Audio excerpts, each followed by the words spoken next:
In this presentation, I'm going to share with you some of my advice about how to actually evaluate suppliers, how to reach out to them, where to find them, the kind of information that you'll want to send them, the kinds of stuff you want to look for when deciding to work with a supplier, and then how the shipping process works as well. And that's true whether you want to send these things to an Amazon warehouse or you want to receive them yourself and maybe sell them on other platforms as well. So, the first thing I wanted to say is that no matter where you're finding your products, you want to definitely make sure that you are establishing a professional relationship with these people. You don't want to start reaching out to suppliers until you're really ready to do so. It does take a little bit of time to research what you want to sell. Hopefully, by the time you're actually reaching out to suppliers, you've done your market research and you know about how many units you think you might sell in a 3-month period, and then extrapolate that to over a year. You'll know what you want to improve about that product, what people don't like about your competitors' products. So you'll want to come to this conversation well informed so you don't waste any time and that you impress these people, since these suppliers, no matter where they're located, are used to working with lots and lots of different merchants. And so if you don't come prepared, then it'll be easy for them to just ignore your message. So a lot of people are going to have to find a supplier in China because that's just the easiest place to get started looking for suppliers, but you can find suppliers in other countries as well. And I'll talk a little bit more about the pros and cons of various countries later in the presentation. But I put on the screen that you'll want to establish this concept of guanxi, which is, not really unique to Chinese culture. I think it's true of any business relationship where you want to make sure that they feel like you could be a beneficial partner for their business as well. Their focus in the supply chain is on making the products, but they don't necessarily want to have a bunch of extra products lying around that they can't sell. And that's where sellers like us come in and add value, because we know how to market the products to the various countries where we live. And we take on the risk of buying X number of units at one time that we think we can move. As I said a moment ago, you'll want to be professional, you want to be knowledgeable about the product, and you'll want to give them as much information as you can up front so that they can easily answer your questions and you can quickly figure out whether they can even do what you need them to. And then, of course, try to make them excited to work with you. If you have a really interesting story, or you're experienced in retail and you're moving into the space, you want to stand out from the crowd of tire kickers who are just sending them messages and not really following up, not presenting information, so that they feel like you are just as good of a partner for them as hopefully they are for you. Now, I have an example here of some messages that I've sent to a supplier here. I always do all of this on Alibaba, and for those of you who don't know what Alibaba is, it's not the Amazon of China. It's actually an online directory of suppliers. It exists to help connect resellers like us with suppliers, and you can filter the suppliers by lots of different criteria, including country. So not all of the suppliers on Alibaba are Chinese sellers. However, all the products that I've sourced have come from China, and I haven't had any issues. In my experience, most of them speak English well enough that it's not that difficult to do business with them. And so all of my communications have always occurred within Alibaba's chat feature, and that's for a couple of reasons. First of all, it's just because it's easier for me. It doesn't cost anything to make an Alibaba account, and the chat feature is very easy to use for anybody who's used an instant messenger before. I have heard of some sellers asking me stuff like, well, what if they want to go on to like WeChat or Weibo or Skype or offline? And you can certainly do that if they're more comfortable doing that. However, the reason I keep all of my chats on Alibaba is just because I like to find suppliers that are subscribed to their trade assurance program, so that if I have an issue, Alibaba can step in as the referee. And when I submit my payment for my order, it doesn't go directly to the supplier. It actually gets held by Alibaba in a sort of escrow account. And then that way I wait until I receive my products and I verify that there's no problems with them. And then I let Alibaba know and they release the payment to the supplier. But they'll only do that if all of the communications are documented within their own system. So I've never needed to use any other platform to talk to them. I think this is perfectly fine.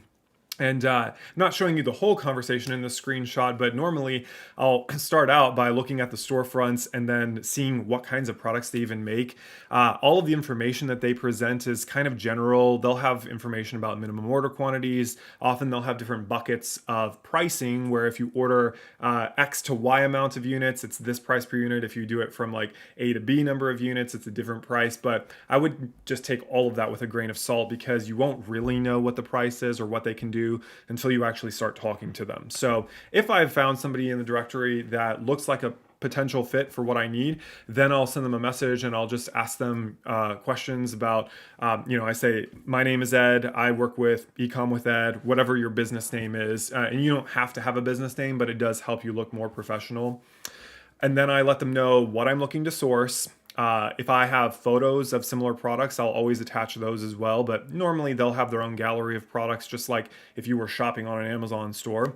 And so hopefully you can point to one of their products that you want them to make or maybe modify. I'll ask them questions about the quality they can provide, whether they can modify it or customize it at all, especially if they can add my logo to it. I'll give them all of the specifications, like the materials that I need, the dimensions.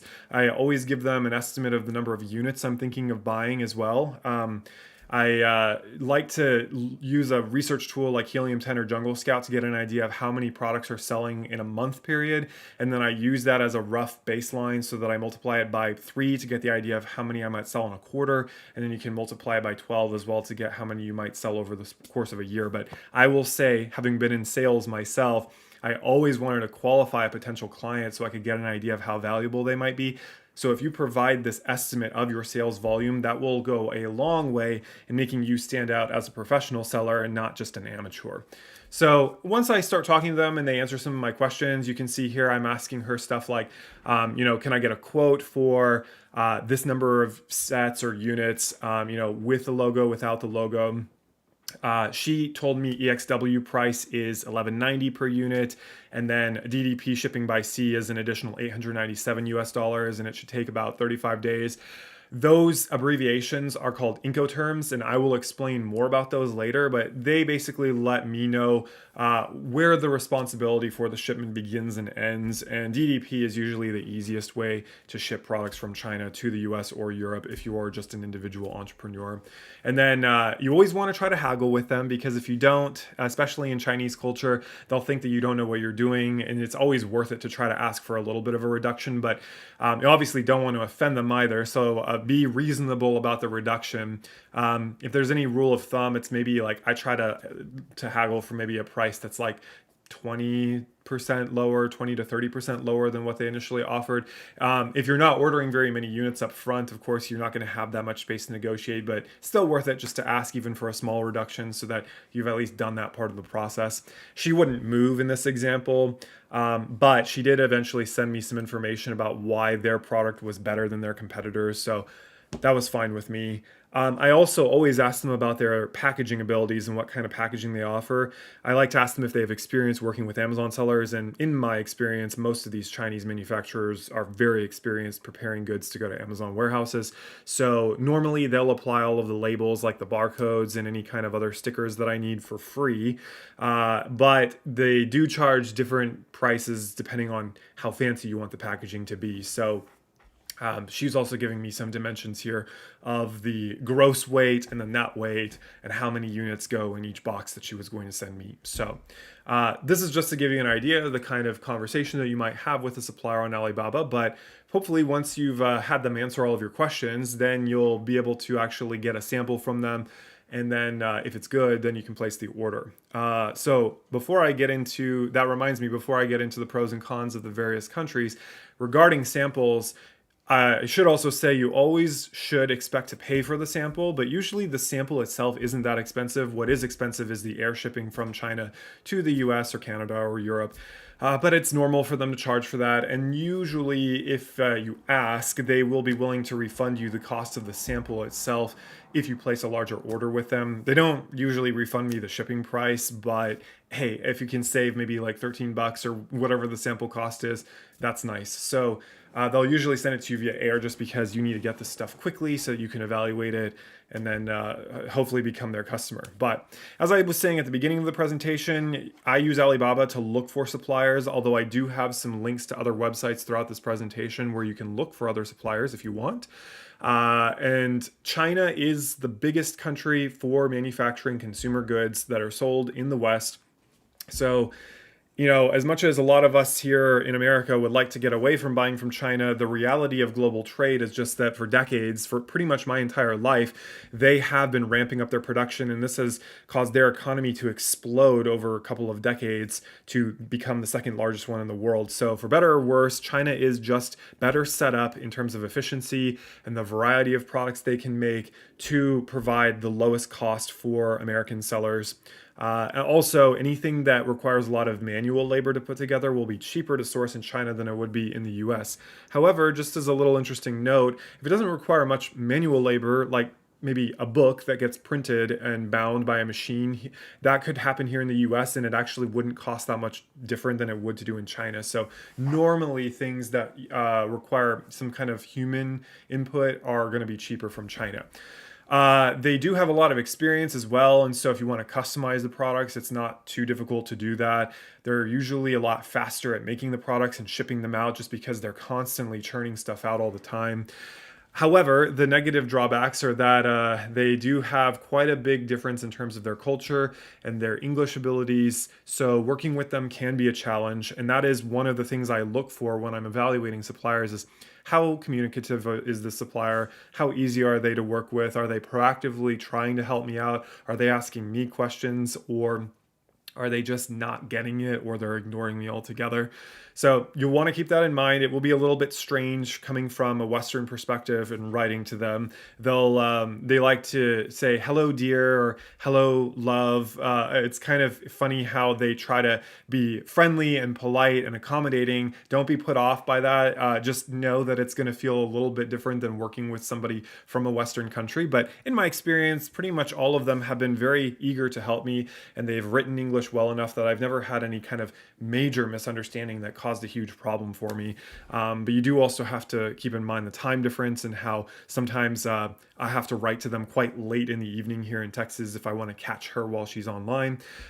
So there's that. And then it is quite far away from the rest of the world, so shipping times can take a while versus sourcing something nearer to home, of course. But on that note, I actually usually get my products from China in about 5 to 6 weeks once they ship them out from the factory. There is the lead time for when I place my order. It's going to take the factory some time to actually make the products. Depending on how many units you order, that could take up to a month, maybe even longer, depending how complicated the product is. So when I say 5 to 6 weeks from China to the US, I'm talking about from when the products are done and ready to go and they put them on the ship in Shanghai or Ningbo and they send them to my house here in Texas. That's when everything's going well in the world and there's not any kind of backups at the port or there's not a war going on or something like that. Usually 5 to 6 weeks is what I've experienced. And then if you're doing this in Q4, it's going to take a bit longer too, just because all of the shipping lanes are clogged up. Of note, though, as I'm recording this, there is a delay with ships going from Asia to Europe at the moment because the Red Sea is pretty much closed, or rather, a lot of shipping companies have decided to just avoid the region altogether because of the increased piracy ever since events in Q4 of 2023. So now those ships are going all the way around Africa to get to the Mediterranean, and that's adding quite a bit of time. And of course, because the containers are now taking longer to get to their ports in Europe, that's going to affect shipping all over the world. So if you are watching this in early 2024, just keep in mind that if you were going to place an order from Asia going anywhere in the world right now, it's likely going to take you a little bit longer to get that than it does normally. Now, some people have also heard about sourcing products from Vietnam, and they think that Vietnam is basically just a smaller version of China. But I did want to just point out that although they do have pretty good efficiencies and economies of scale, and they've got quite a few products that you could source, I don't think it's really worth it for any individual sellers right now to look at Vietnam, just because most of their infrastructure is set up for very large companies that have huge amounts of capital and do massive orders from them. So I think that if you are just an individual getting into selling on Amazon, it's probably not going to be a Vietnamese supplier that will help you. Anything you could find in Vietnam will likely be found in China as well for a much better price and with more flexibility. However, if you are watching this and you work for a large brand who sources goods in bulk and you are thinking about diversifying where you get your products from, Vietnam might be an interesting option, especially because of their free trade agreements with the Western world in Europe, Australia, and Southeast Asia. As an American, though, I don't think that it's really a great option. But on that note, India could be a great option for individual sellers, especially for those of you who are looking for sustainable goods made of bamboo or wood. A lot of their country's industry is focused on that kind of production of products like textiles, earthenware, that kind of stuff. So if your ideal customer is looking for sustainable products or something a little bit more natural versus like injection mold plastics from China, then India could be a great place to look. The other nice thing is that it is an English speaking country, so it is easier to communicate with them. I find that even though they are literally on the other side of the planet from the United States, there's a nice mesh between Indian culture and American culture. And so it's maybe a lot easier to do business with them than trying to find a Chinese supplier who will be able to serve your needs. And for those of you located in the US, there aren't any tariffs with India, so you don't need to worry about paying any kind of import taxes for those products. Of course, they are even further away from the US and Europe than China is, and so they're going to take longer to ship those goods to you. And because they're not quite as set up as China is in terms of their factories, it can be a little harder to find what you're looking for. And also, they may require a little bit more direction from you in terms of getting the product just right, only because of that lack of history like China has. But if you're looking for an Indian supplier, you can find them on Alibaba, of course. There's also a website called indiasourcing.net. I follow them on Facebook. There's a really friendly lady who leads that group that helps connect American sellers with Indian suppliers as well. Now, a lot of people watching from the United States might be wondering if they can source products from Mexico as well. And you can, but I will say I haven't really been successful in finding suppliers in Mexico, and that's pretty much because there is no Alibaba equivalent for Mexico or Latin America for that matter. There is this website called Mercado Libre that I've looked at, and it's a you can kind of peruse it and see if you can connect with suppliers. But in my experience, a lot of the goods that are made in Mexico are more like food products or heavy industry like automobiles and accessories and stuff like that.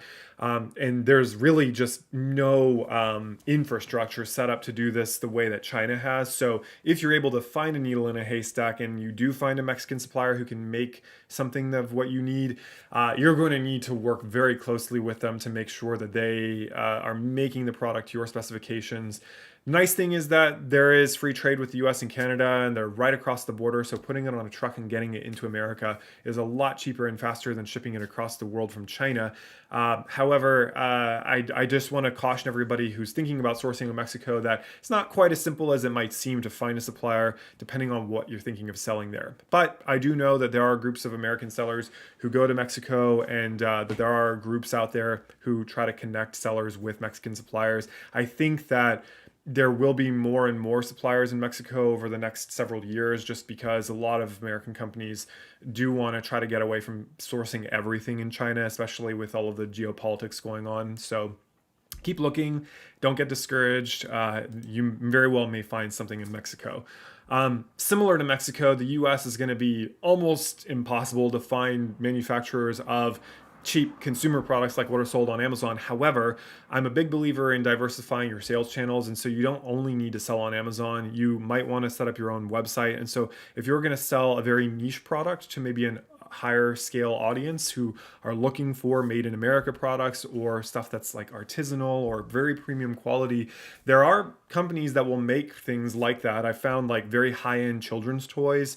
I think that the price point that they would need to be sold probably wouldn't lend itself to Amazon, where most people shopping are middle class and they're looking for the best price. But if you are very good at marketing and you're thinking of selling a somewhat more premium product, you may be able to find somebody in America who can make it. Of course, because it's right here at home, it's a lot easier to do business. There's a lot more trust. There's going to be just the same expectations from a sort of business process perspective. And so you can look on thomasnet.com.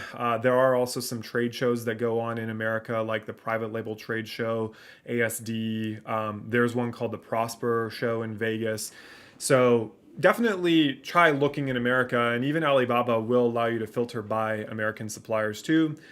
Just know though that it's not really that easy to do white labeling, and it's probably going to require you to have quite a custom design and to enter into some, legal contracts and all of that. So if you're just starting out, I think it will be a lot simpler for you to just find a supplier in Asia instead of America. Similarly, for those of you in Europe, you can find premium, high quality products there. Of course, because most countries use English as a business language, it's easier to do business. If you're in the EU, then you benefit from the free movement of goods there, so you don't need to worry about tariffs and all of that. But the minimum order quantities for European manufacturers are a bit higher, and they're going to be more expensive. So for the same reasons that finding a supplier in America is pretty tricky, I also think the same is true of the EU. But again, if you're looking to target a more upscale market with a very niche type of product, then Europe could be interesting. And there's a page called europages.com, there's zignify.net. These websites function kind of similarly to Alibaba, but they're much, much smaller in terms of the breadth of suppliers on them. So I hope that that's helpful for figuring out where you can source products and what the benefits and drawbacks are of each region. And then, of course, if you're curious about what it looks like when you're sourcing products, no matter where they're coming from, essentially the person making it or the company making it is going to make them at their warehouse. They will then need to put them on a truck and get them to the port where the ship is. That's called drayage. Then there's paperwork that has to be done to export them out of the country where they're being made. Then they go on an ocean liner usually. Of course, this could also be done via an airplane if your products are very small and lightweight. However, I think the majority of people are going to find products that it's going to be a lot more economical for them to ship this via ocean freight. You don't have to have an entire container full in order to take advantage of this. Your products could be put into a container with other people's products as well, and they can be sent in multiple boxes. I've actually never ordered a full container load at one time. Usually what happens is when I place my order, the supplier will tell me how many units are going to go in each large box. So sometimes it's like 15 units per box, sometimes it's 20 units per box. And then I'll get like 20 of these large boxes at one time to get me a total of like 300 or 400 units. They will all be shipped under the same master tracking number, and each one of those boxes has its own tracking number. Basically, this is where it goes dark because my supplier will tell me that they've delivered it to the port, it is on the ship, and then at that point there's no tracking while it's on the ocean, and I just know I'm not going to hear anything for weeks. Once it arrives in the country of destination, so in my case the United States, usually the port of Los Angeles, then it will go into import customs, and all of that is handled by my supplier. On the next page I'll tell you about how to arrange this. At that point it'll get picked up by a courier service. So for me that's always been UPS or FedEx. For those of you in Europe it might be DHL or some other local courier. At that point, when they scan it, that's when I get my notification from like FedEx's website or UPS's that lets me know it is now in transit. But it usually does take some time for it to get out of the port in Los Angeles to their main warehouse there in California. And then at that point, usually does take another week or two for it to be shipped on a truck to Texas where I live. And sometimes I get boxes at different days of the week. Sometimes they don't even tell me that it's going to be delivered that day.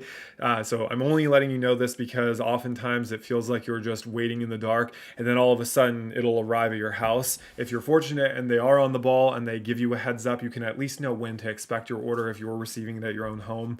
For those of you who can't receive it at your own home, you would need to give your supplier either the address of a 3PL who could receive it for you and then forward it on to Amazon, or you could give them an Amazon shipping address. But I usually recommend not trying to get it shipped all the way from China to an Amazon warehouse, only because of this, like I said, this period of being in the dark and the delays that can occur between leaving China and getting to the warehouse. I do know people who've done this with no issue, so it is possible, but I personally prefer to actually receive the products myself so that I can do my own inspection, make sure that I got what I paid for, and then I let Alibaba know so they release the payment to the supplier. If Amazon had a problem with the goods, they might let me know, but you never know what's going to happen with Amazon's yard, and they may not know what to look for or even do a huge inspection of every box. They may only open one of them and make sure that it's, what it's supposed to be. So that's that. And then, of course, from me, I then forward it on to an FBA warehouse by creating a shipping plan in my Seller Central account. That's where I tell Amazon how many units I'm going to send to them. I'll tell them how they're organized. So, does the box have just one SKU per box, or do I have multiple SKUs in one box? I tell them the dimensions and the weight of these large boxes. And usually, what I do is once I open the box from China and I inspect one of them, I don't open every box. I just say, okay, they're good. I'll just kind of reseal the box, and then I use that exact same container to send on to Amazon. So at that point, once Amazon has all of the info from me, they will allow me to use their negotiated rates with UPS. So it's super cheap. It's really not expensive for me to do it this way and then pay a little bit, a separate shipping fee for me to get it into Amazon's warehouse. If I were to take these boxes to the UPS store or the FedEx store or even the US Postal Service and try to send them to Amazon's warehouse, it would cost me a fortune to buy that label over the counter. But because of Amazon's negotiated rates, it's very inexpensive for me to then forward on, a couple dozen units at a time to one location, and then Amazon manages the rest of it and kind of divides up that inbound shipment and sends it to all of their fulfillment centers all over the US so that there are products close to the customers and they can be delivered within that 2-day window that the prime customers expect. And then, of course, last mile customer delivery refers to Amazon doing the delivery, or if you're doing FBM and you're fulfilling the orders yourself, basically everything I just said about sending to Amazon, you can disregard. I have a garage where I keep a lot of my extra inventory, and I always do recommend that you have some of your units on hand so that if you have an issue with a customer, you could send it out yourself if necessary. But I have done both methods. It's a lot easier to use Amazon to do your fulfillment because you don't need to worry about going to the post office every day. But even if you want to do the fulfillment yourself, the good news is when you fulfill the order on Amazon, you can benefit from those very low shipping rates Amazon has and just print out a label without having to buy it at the retail cost that a normal person would. Similarly, if you're selling on your own Shopify store, Shopify has negotiated rates with all of these courier services. So printing out a label is a little bit more expensive than getting it from Amazon, but not a whole lot. So rest assured, you can definitely get merchant pricing for these shipments to your customers. But that is basically how it works, getting the products across the world. As I said before, I've never had any kind of huge issue where my supplier ripped me off and sent me something I wasn't expecting. I've never had a huge batch of defective products. Fortunately, none of the containers carrying my products have ever fallen off a ship into the Pacific Ocean either.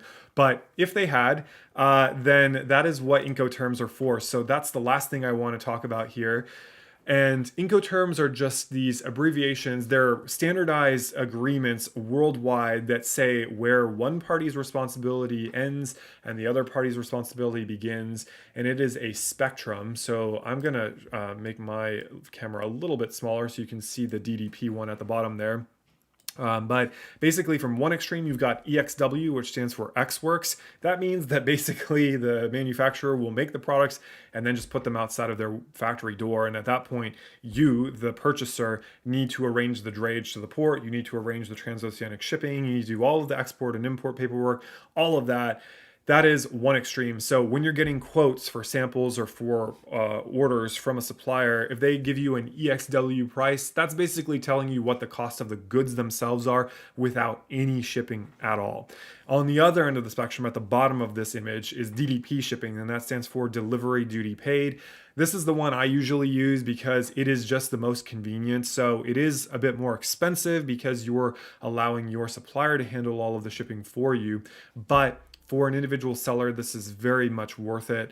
You have to remember that from the perspective of an individual like us, trying to arrange shipping with a shipping company is not really in our wheelhouse. That's not what we focus on. You're going to have no leverage to get preferential rates with them because your volume of shipping is going to be so small versus a factory in a country like China that has multiple customers and they're just constantly shipping things out. They will have negotiated rates with these companies like Maersk or Costco or Evergreen or whatever. So they'll be able to do all of that. They know how to do that because they're doing it all the time. And I have never felt like I got ripped off. People say DDP is more expensive than these other methods, but as you saw on the screenshots with my supplier, it really doesn't cost a whole lot more. It's, a couple $100s. I know that basically until the product gets delivered at my house address, I don't have to worry about anything. So yeah, if it did fall off of the ship on the way here, I could file a claim and insurance will cover it. So I always recommend to sellers who are just starting out to just ask for DDP shipping. And if your supplier can't do DDP, then I wouldn't work with them. But that DDP could also work if you're sending it directly to Amazon's warehouse. It just basically means that whatever the destination address is on the order with the supplier is the one to use. So all right, and this is great because that is kind of the end of my general presentation. And I see here that Gaetan, you put a question in the chat that says, I need to ship 500 large boxes from China to Amazon's warehouse. Each box contains 6 smaller boxes. Can I ship the whole shipment as loose boxes, or does it need to be sent on pallets? So it doesn't need to be sent on pallets. Amazon is very flexible with how they receive the goods. Anytime you create the shipping plan in your Seller Central dashboard, you don't need to have things on pallets. If Amazon wants to know that, they will ask you. But basically what you've told me here, where you've got basically 500 large boxes and you've got the dimensions here, 24 by 20 by 12, I'm guessing that's inches. You're gonna tell Amazon that you have that many boxes inbound to their warehouse. You will then tell them how many units you have. So I know that you said that each of those large boxes has 6 smaller boxes. I don't know if those smaller boxes are like 1 unit each or they have multiple units in them, but basically just tell Amazon how many units total are coming in. And when I said that, each one of those units will have its own, FNSKU or UPC label put onto it. The larger boxes that you mentioned, they're going to have their own shipping labels put on it. Yeah, 3,000 single units, like you said. So yeah, you'll basically tell Amazon, expect 3,000 units. They're going to come in 500 boxes. Gaetan, just as a little side note, I don't know if Amazon is going to let you send this many at one time. If you have a long enough history of selling on Amazon, they very well may let you do this. But for those of you who are just starting out, if your Amazon seller account is fairly new, usually Amazon will only let you send in about 200 units per SKU. So this is another reason why I often recommend, if possible, receiving your whole shipment at your own home, storing it there for free if you've got a garage or a storage shed or something like that, and then trickling in products to Amazon's warehouses as necessary. And that way you're not paying Amazon for all of that storage space. And if you're just starting out, you can get a sense for how quickly things are selling through. It's really easy to create a shipment plan with Amazon and to send more units in if you need to. And normally Amazon has me send it to like Dallas or Tennessee, so it gets there within a day.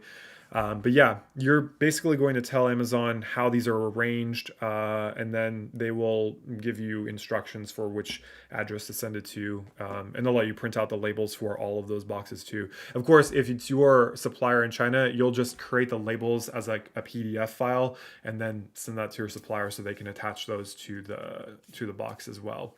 However, Gaetan, another point I should make is just that every time I've done a shipping plan, they ask you what address it's going to be shipped from. So I've always used my own home here in Texas, and because that's an American address, there's no problem with Amazon calculating the rates correctly. However, if you are going to be having it sent from your supplier in China to a warehouse in like America, then you're probably not going to be using Amazon's negotiated rates with UPS. In that case, I believe that you would want to choose the use your own courier, and then you're not going to buy the label from Amazon. You're going to basically have your supplier handle that. So yeah, and I see you don't live in the US. You need to ship it from China to the US. So can you tell me if your supplier is basically going to arrange the transoceanic shipping and they just need to know the address to send it to, and then they're going to charge you for the shipping? Or are you going to have to arrange the actual shipping with a company like Maersk yourself?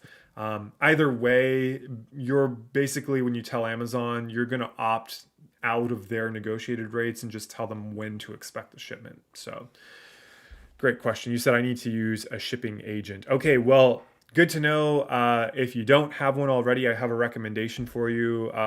Actually, there should be a link in the description of this video for this company called Tactical Logistics Solutions. It's a 3PL based in California that I visited personally last summer.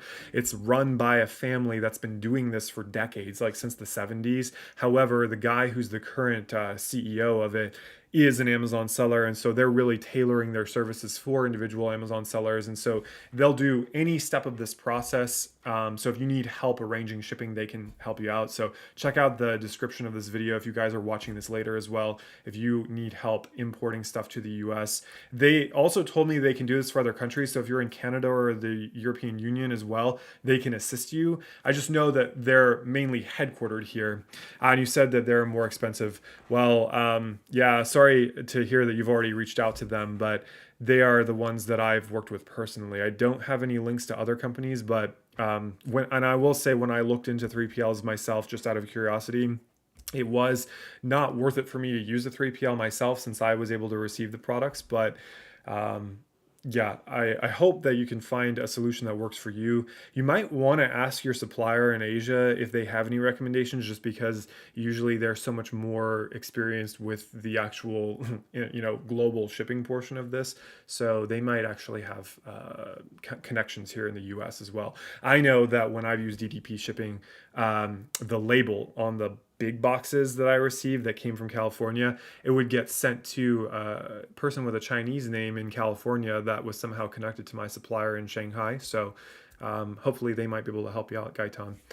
If anybody else watching has questions, please do put those in the chat. I did want to leave some time for people to ask questions. If nobody else asks questions, then I will be glad to wrap up this presentation. But for those of you who've ever been with me on the Tooltip Tuesday series I hosted at Jungle Scout, this is a very similar format to what I did there.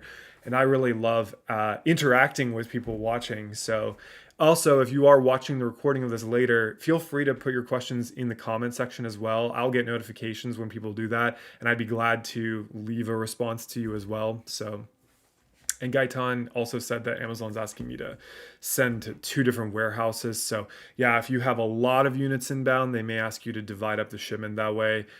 Usually I've only needed to send it to 1 warehouse, but it is true that depending on the category you're selling in and the address that you give them for where the shipment is coming from, they may actually have you break it up to go to multiple warehouses. So great. Well, while I'm waiting for any other questions to come in the chat, I do also want to make people aware that if you like this format of training and you have been thinking about selling, but you've been stuck, if you're a beginner seller and you've tried looking for a product before, but you got overwhelmed with all of the data that you were looking at, or you didn't feel like you really knew how to evaluate the data, I did want to let you know that in February, I am hosting a live walkthrough or masterclass, whatever you want to call it, a boot camp for people who want to find a product within 4 weeks. So in this class, you will have access to a private group where I'm going to be doing live trainings very similar to this one, but even more detail. So in week 1, I'll show you how expert sellers actually do product research and build their list of product ideas quickly. And then in week 2, I'll show you how they narrow down that list and analyze the opportunity, how we look at the data, what we consider in terms of like risky products, the level of demand and competition. I think about ways that I could differentiate this product in the marketplace or how I could add value and maybe bundle it. I talk about all of that there. Week 3, I'll talk about sourcing a product. So it'll be very similar information to what we saw today, but I also will show you a little bit more detail about how I've done this in the past for my own products. And then in week 4, I'll show you how I create a listing, whether it's on Amazon or Walmart or eBay or your own Shopify website. The concepts are very similar in terms of searching for keywords and setting up properly, as well as getting videos and photos and all of that. So I will show you how to create a listing that can be discovered by search engines on all of those websites and convert people into paying customers. So if that's interesting to you, there is still space. If you want to register, just go to my website, ecomwithed.com/Amazon Jumpstart, and you can get more information there. So I see... Also, I saw Gaitan leave another message that, yeah, those warehouses that you're seeing there, those are typical Amazon codes for their fulfillment centers. I actually think I recognize one of the FTW one. I think that is in Fort Worth here in Texas, and then the Ind9 one is probably one in Indiana. So that's normal. That is exactly how they tell you which warehouses they're going to. But when you set up the shipping plan, you should also see an actual address as well. So if you don't see that, then definitely reach out to seller support and see if they can help you get the right information.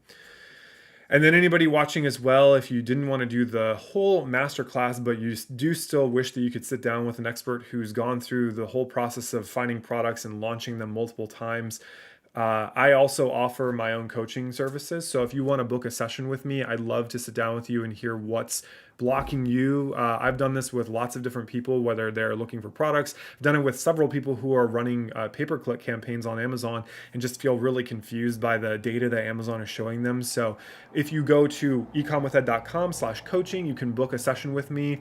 The way it works is you basically buy the session and then you can book it when it's convenient for you. You don't have to do it immediately and it never expires. And then once you do, you can actually add notes and upload any files. So if you've got something that you want me to take a look at, it's completely confidential. I delete it afterward, but I've looked at people's exported PPC data. I've looked at their keyword research data. I've basically, if you give me some advanced time to look at this, I can sit down with you and help you figure out what you need to do to keep moving forward with your own e-commerce business. And like I said, I've done it on Amazon, Shopify, Walmart, eBay. So if you're not on Amazon, I hopefully can help you there. I've run a lot of Facebook ads as well. So lots of experience helping many, many different kinds of sellers on all these different platforms. Take a look at that if you are interested. So I didn't see any more comments in the chat while I was doing this live. So that is the end of this presentation about sourcing and shipping. Hopefully all of you watching this do find it helpful. Again, my name's Ed. My website is ecomwithed.com if you want to look me up. If you liked this, I'd really appreciate it if you would hit that like button and subscribe to my channel because it does help me reach more people here on YouTube. If you want to get emails from me with useful information for sellers, you can sign up on my website as well. So want to thank all of you for joining me and for watching today. I will be doing more of these on my channel in the future, so another reason to subscribe so you get those notifications. But until the next time, guys, I want to encourage you and let you know that I am just a normal guy who discovered this opportunity. And if you're feeling a little bit overwhelmed at the beginning, it wasn't that long ago that I was in your shoes, and here I am teaching other people how to do it, having done it multiple times myself. So hope this was encouraging and helpful. Look forward to seeing you on another live stream in the future, and all the best until then. Take care.